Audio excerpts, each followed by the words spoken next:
My mother is going to চেনা পরিচিং the বিড়ালস। কোনটাকে বলো? এই যে এ হচ্ছে ঢিঙ্গি।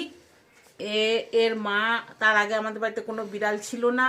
ওর মা 3টে বাচ্চাকে আমার কাছে রেখে দিয়ে গেছিল, তার মধ্যে 2টোকে বাঁচাতে পারেনি, একে বাঁচিয়েছিলাম। এ হচ্ছে আমাদের বিড়াল সাম্রাজ্যের প্রতিষ্ঠাতা, এর নাম আমি রেখেছি ঢিঙ্গি। তারপরে এটা হচ্ছে ওর নিজের সন্তান ট্যাপা। খুব দুঃখের বিষয় যে টেপি আর আমাদের মধ্যে নেই।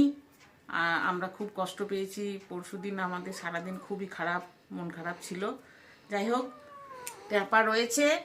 আর আর একদিন আমরা খাচ্ছিলাম, দুপুরবেলা প্রচণ্ড বৃষ্টি হচ্ছিল, বাইরে ভিজছিল, আমার শাশুড়ি মা একে তুলে নিয়ে আসে। আচ্ছা, আর একে ফেলে দিয়ে গেছিলো, এর চোখগুলো সব বন্ধ ছিল। তারপরে আমরা একে নিয়ে এসে রেখেছি, এর নাম মস্তানি, আর এর নাম হচ্ছে পান্ডা। এই আপাতত বাচ্চা রয়েছে।